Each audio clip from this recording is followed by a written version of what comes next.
또 성도 간의 교제를 이루기를 원합니다. 당신의 삶에 늘 주의 은혜가 있기를 바랍니다. 우리 함께 인사하겠습니다.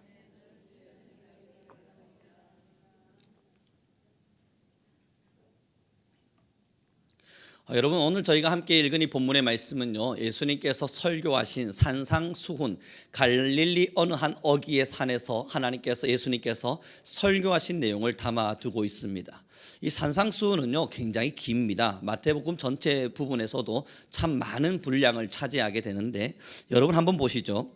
마태복음 5장, 여러분이 가지고 있는 성경이 빨간색으로 예수님의 말씀들을 표시하고 있다면 5장 3절이 검은색 글씨가 아니라 약간 주홍빛 글씨를 띠고 있을 겁니다. 갈색과도 같겠죠. 그것이 예수님의 말을 기록하고 있는 건데요, 쭉쭉 넘겨서 보시면 5장에서 6장까지 연결되고 6장에서 7장까지 연결되고 7장 27절까지 연결됨을 우리가 볼 수 있습니다.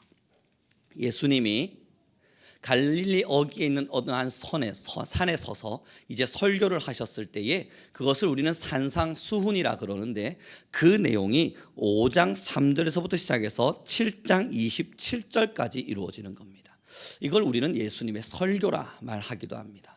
예수님 스스로가 이스라엘 민족들, 이스라엘 사람들에게 설교하신 내용을 5장, 6장, 7장에 다루고 있는 거죠. 그 중에 하나가 오늘 본문에서 읽은 우리가 팔복이고요. 우리는 이제 30편 가량의 설교를 이 산상수훈만을 가지고 함께 나누어져 가게 될 겁니다. 오늘 그 첫 번째 시간, 이 산상수훈의 결론으로 넘어가 보도록 하죠. 우리 7장의 말씀 함께 보도록 하겠습니다. 마태복음 7장 26절과 27절의 말씀을 함께 읽겠습니다. 26절과 27절의 말씀 함께 있습니다. 시작.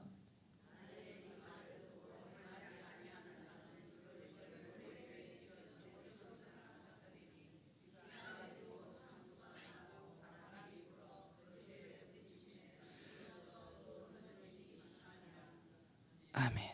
여러분, 이 본문의 말씀이 뭐냐면, 예수님의 말을 듣고 행하지 않는 자는 모래 위에 집을 지은 사람과 같아서 창수가 나면 그 무너짐이 심할 거랍니다. 다시 말해보죠. 이 마태복음 5장에서부터 7장까지가 산상수훈이고, 이 산상수훈의 마지막을 예수님이 뭐라 이야기하냐면, 지금까지 내가 한 이 말을 듣고도 행하지 않는다면 너희는 모래 위에 지은 집과 같다. 여러분, 이 말씀은요 지금 이 산상수훈에 대한 이야기를 하고 있는 거예요.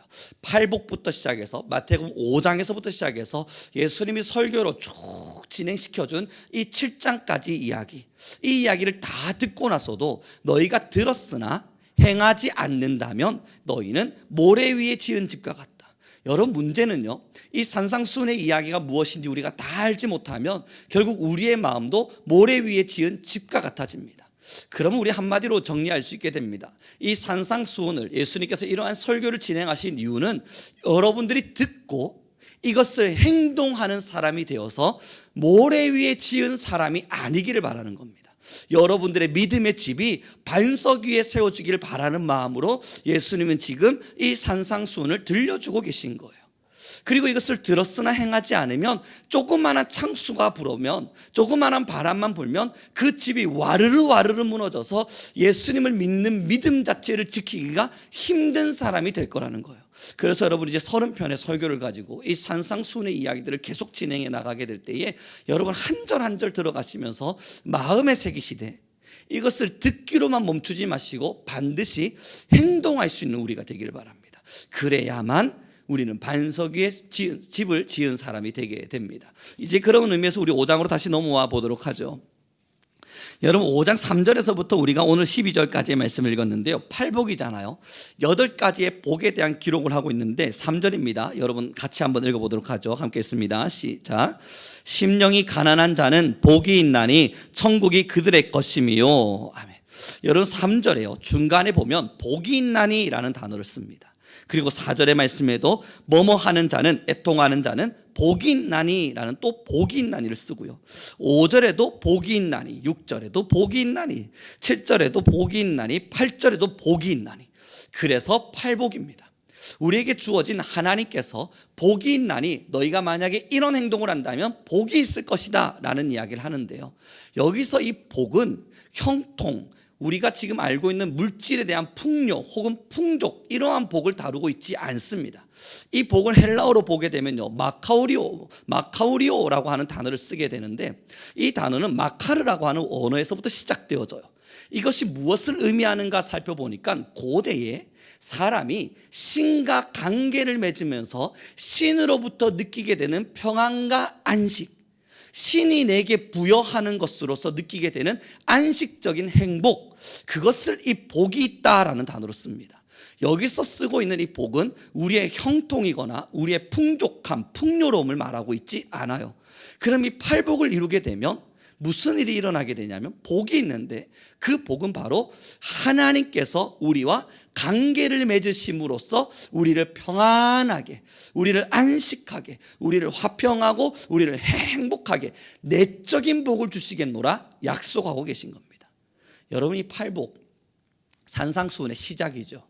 이 산상수훈의 시작이 왜 하나님과의 관계의 복의 이야기를 하고 있냐면, 결국은 예수님이 설교하시면서 들려주고 싶은 제일 먼저 이야기, 하나님과 너희는 진짜 올바른 관계를 맺어야만 해. 그 관계를 맺어서 하나님이 주시는 그 행복, 하나님께서 사람에게 주시는 내적인 평안, 하나님께서 사람에게 주시는 안식, 그걸 누리고 싶니? 그러면 이제는 이 8가지 행동을 꼭 해야만 한단다. 그것이 여러분 바로 심령이 가난한 자, 애통한 자, 온유한 자, 의에 줄이고 목마른 자, 긍휼히 여기는 자, 마음이 청결한 자, 화평케 하는 자, 의를 위하여 박해받는 자, 그러한 삶을 살아가게 될 때에 하나님과 온전한 관계를 맺게 된다는 걸 말합니다. 그래서 오늘 이제 우리는 산상수훈의 시작이지 않습니까? 그래서 스크린을 한번 봐주시죠. 제가 뭐를 정리해 왔는데요, 이걸 글로써 읽어드리려고 그러니까 이게 보지 않고 읽기만 하면 어렵잖아요. 말씀을 띄워놨습니다. 여러분 함께 좀 띄워주시겠습니까? 이 팔복에서 나오고 있는 마음이 가난한 자라고 하는 것의 의미가 과연 무엇인가 라고 했을 때, 여러분 이제부터 이걸로 계속 설교될 거니까 굳이 지금 기록하지 않으셔도 괜찮습니다. 마음이 가난한 자라고 하는 건 하나님께 의존하고 겸손한 사람을 말합니다. 그러면 복이 있답니다. 그 복이 뭐냐면 하나님과 관계 맺어서 하나님이 주시는 내적인 평안을 누릴 수 있는 복을 마음껏 누릴 수 있대요. 마음이 가난한 자, 다시 함께 읽어볼까요? 같이 읽겠습니다. 마음이 가난한 자 밑에 함께 읽습니다. 시작. 하나님께 의존하고 겸손한 사람들입니다. 두 번째, 애통하는 자라고 하는 것은, 그럼 애통하는 자가 복이 있다 그러는데, 이 애통함의 의미가 무엇이냐면 그 밑에 있습니다. 같이 한번 읽어보도록 하죠. 같이 읽습니다. 시작. 죄와 세상의 고통에 대해 슬퍼하는 사람들. 무엇이냐면 애통하는 자는 우리가 경험하고 있는 죄에 대해서 슬퍼하고, 지금의 이 세상에 많은 사람들이 고통당하고 있다는 것으로 슬퍼할 수 있는 그 사람, 그 사람은 복이 있나니 하나님께서 주시는 평안과 안식의 자리에 서게 될 거랍니다. 세 번째입니다. 온유한 자는 복이 있다 그러는데요, 그 온유한 자가 무엇을 의미하는가 이렇게 기록을 해놓았습니다. 같이 읽습니다. 시작. 온화하고 겸손한 사람들. 여러분 1번을 한번 보여주실래요? 하나님께 의존하고 겸손한 것. 그 다음 3번을 보여주시겠습니까? 온화하고 겸손한 것. 여러분 지금 이 성경의 팔복에 뭐가 핵심적으로 계속 따라 들어가고 있냐면 결국은 겸손입니다. 겸손하지 않으면 이러한 마음 자체를 먹을 수가 없기 때문이에요. 겸손하지 않으면 이런 마음들을 우리 스스로가 가질 수가 없기 때문이에요. 그래서 하나님은 믿는 자들에게 끊임없이 겸손을 요청하시나 봐요.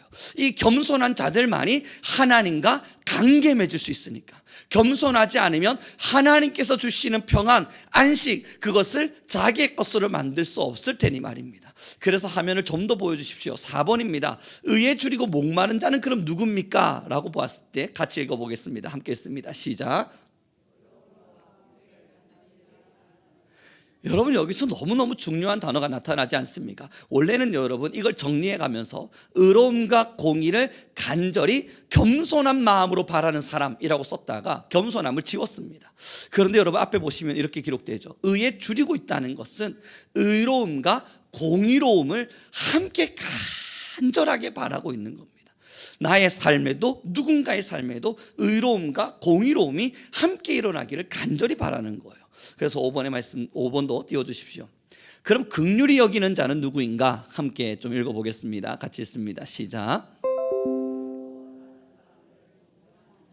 자비로운 마음을 가지고 다른 사람을 동정할 수 있는 사람, 누군가를 바라보며 함께 동정해 줄 수 있는 그 사람. 그리고 6번, 마음이 청결한 자는 누구인가?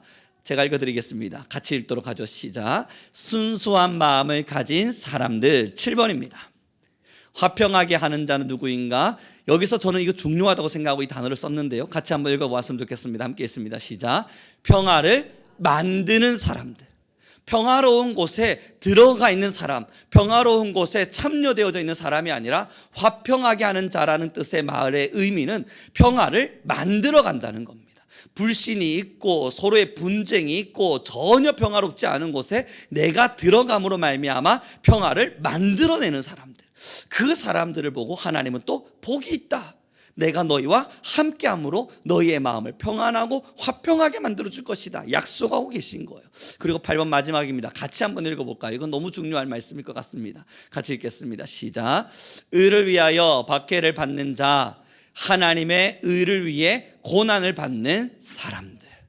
하나님의 의를 위해서 스스로 된 고난의 자리에 동참되어지는 사람들인데요, 여러분이 이제 이 팔복의 이야기를 가지고 하나님의 말씀들을 계속 나누어 가게 될 겁니다. 하나하나의 의미들을 살펴가면서요. 그러나 여러분 꼭 기억해 주셨으면 좋겠습니다.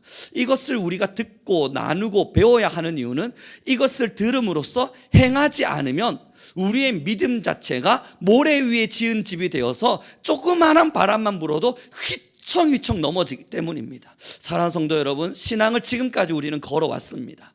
오랜 신앙의 시간 속에서 조그마한 문화에, 조그마한 유혹에, 때로는 누군가의 갈등과 마음 상함에 우리는 늘 시험당하며 살아왔습니다. 기독교인들에게 있어서 늘 자주 등장되는 단어는 나 오늘 시험 들었습니다 이고요, 나도 나를 스스로 바라보면서 야 이러다가 나 시험 들겠는데 라고 하는 단어들을 우리는 너무 잘 씁니다. 이것은 어쩌면 우리 그리스도인들에게 있어서 정말 부끄러운 일이 될 겁니다. 왜 내가 그럼 시험 당하나? 유혹이 거센 걸까요? 아니에요.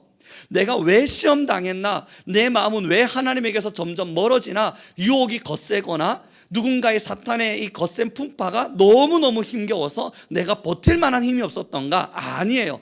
예수님께서 우리에게 주신 산상수훈조차도 우리는 기억하지 못하는 사람들이라 그렇습니다.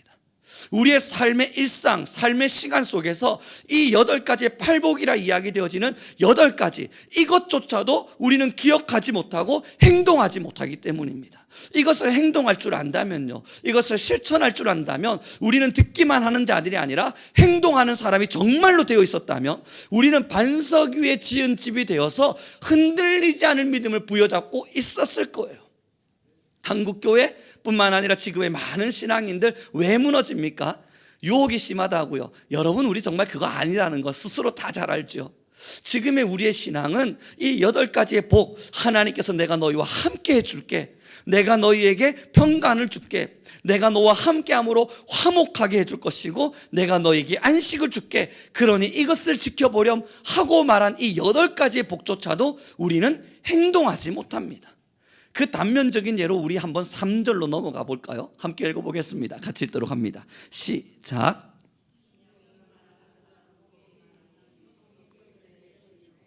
우리가 다음 주에 함께 또 나누게 되겠지만요, 3절에 이렇게 기록합니다. 심령이 가난한 자는 복이 있나니 천국이 그들의 것이며.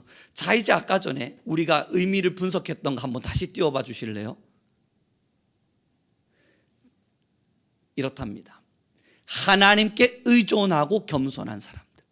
이제 우리 스스로에게 질문해요. 사랑하는 성도 여러분, 심령이 가난한 자는 복이 있답니다. 이제 우리는 이걸 행동해야 되는데요, 이것을 행동하는지 서로 한번 봅시다. 하나님을 의존하고 계십니까? 여기서부터 이미 우리는 많은 부분 넘어지잖아요. 돈을 의존하지 우리가 언제 하나님을 의존했습니까?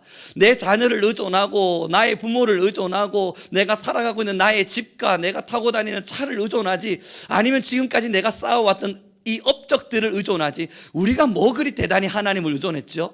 그러지 않지 않습니까? 그러니 우리는 심령이 가난하기를 위해서 수고하거나 노력하지 않았어요. 심령이 가난하기 위해서 행동한 적이 없는 거예요.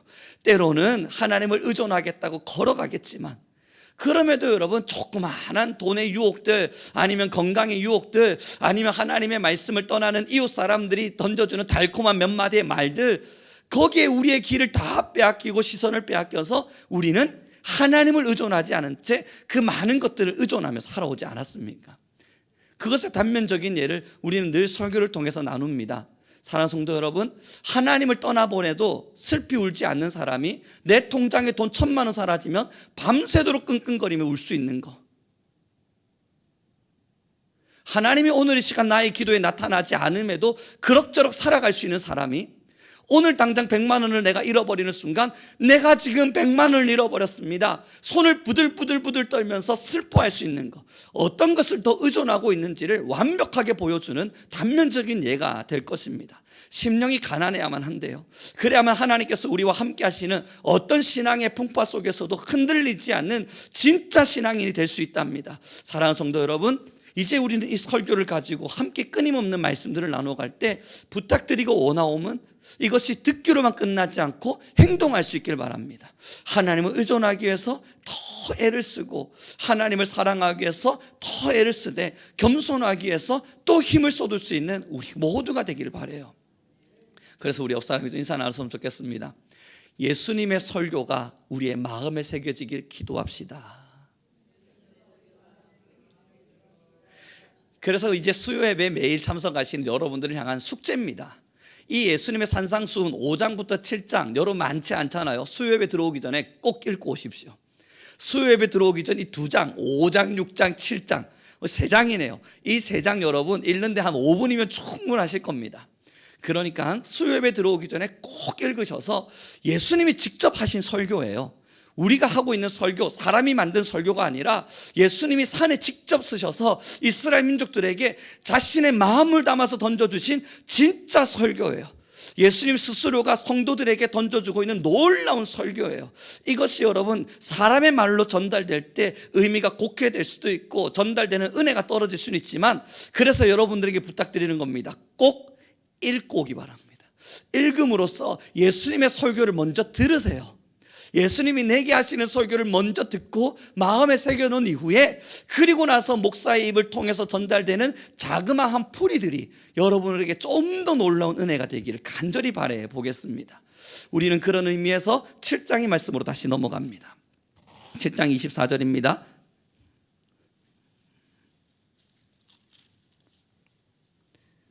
마태복음 7장 24절 함께 읽겠습니다. 시작. 그러므로 누구든지 나의 이 말을 듣고 행하는 자는 그 집을 반석 위에 지은 지혜로운 사람 같으니. 아멘. 이제 우리 성민교회 모두는 지혜로운 사람 되길 바랍니다. 하나님의 말씀을 듣고 제대로 행할 줄 알아서 자신의 믿음을 반석 위에 세우는 지혜로운 사람 되길 바랍니다. 그것이 바로 이 산상수훈을 듣고 행하는 것임을 예수님 스스로가 밝히셨어요. 너희의 믿음이 반석 위에 지은 집이 되려면 내가 5장, 6장, 7장을 거쳐서 설명한 이 나의 설교, 이 산상수훈을 듣고 행하라. 그러면 너희의 믿음이 반석 위에 서리라. 우리 성민교회가 이 반석 위에 진짜 믿음을 세우는 참 성도가 되길 바랍니다. 그런 의미에서 여러분이 마태복음의 이 산상수훈의 설교를 준비해 왔으니까요, 오늘은 여러분들에게 동기부여를 하기 위한 시간이었습니다. 마태복음을 읽어와 달라는 부탁, 그리고 산상수훈이 여러분들에게 어떤 의미로 전달되어져야 되는지에 대한 동기, 그런 것들을 부여함으로써 이제 수요예배 들어갈 때 나 꼭 마태복음의 이 산상수훈을 읽고 가야지, 그리고 오늘은 무슨 말씀이 전달될지, 예수님의 설교가 어떤 식으로 조금 더 해석되어져서 들려질지 내가 기대하는 마음으로, 기도하는 마음으로 찾아가야지 하는 그 심령으로 찾아와 주시길 부탁드리는 마음으로 오늘의 이 설교를 간편히 우리가 지금 나누고 있습니다. 사랑하는 성도 여러분, 기억해 주십시오. 다시요, 이 산상수훈을 듣고 행하는 자가 우리가 많이 알고 있고 많이 들었던 그 반석 위에 세운 그 사람이 됩니다. 그럼 우리가 지금까지 왜 믿음이 흔들렸고 왜 믿음이 조그마한 시험 속에서도 나 시험 들었어요 하고 넘어지셨습니까? 우리가 설교를 몰라서, 말씀 성경 구절을 몇 마디를 몰라서 그렇지 않다고요. 예수님이 직접 해주신 이 산상수훈을 기억하고 행하지 못했기 때문에 우리의 믿음을 모래 위에 세운 것과 같아서, 그래서 우리는 수시로 넘어져 왔던 겁니다. 그러니 이제 우리 함께 이 산상수훈의 말씀의 떡들을 떼어가면서 더 놀랍게 우리의 믿음을 채워가시는 하나님의 은혜를 체험하기를 바랍니다. 이제 좀 말씀을 정리해 가기를 원합니다. 예수님이 직접 이 산상수훈을 우리에게 주셨죠. 그리고 한 절 한 절을 읽다 보면 정말 놀라운 은혜들이 있습니다. 이제부터 시작되어지게 될 이 팔복은 하나님과 우리 사이에 하나님이 자신과 함께함으로 우리에게 주고 싶은 평강, 안식, 화평함, 그것을 어떻게 하면 누릴 수 있는지를 8가지로 명확하게 정리해 주신 겁니다. 이렇게 해야만 내가 너희와 함께함으로 누릴 수 있는 마음의 안식을 얻을 수 있어. 그럼 이제부터 우리가 함께 나눌 이 8가지의 복은 여러분이 행동하면 행동할수록 점점 더 영적인 사람이 되어갈 겁니다. 하나님의 영혼 안으로 점점 더 들어가는 영혼의 사람들이 되어갈 거예요. 그 기대감으로 우리 함께 이 말씀을 나눠가기를 바랍니다. 숙제가 있다고요. 다음 주 오실 땐 꼭 마태복음 몇 장이요? 5장, 6장. 벌써부터 헷갈리시면 안 되는데요, 여러분. 3장 읽으면서 오야 예수님의 설교가 이랬구나 그러시면 안 돼요. 마태복음 5장, 6장, 7장 이 산상수훈을 꼭 읽어와 주시길 바랍니다. 기도하겠습니다.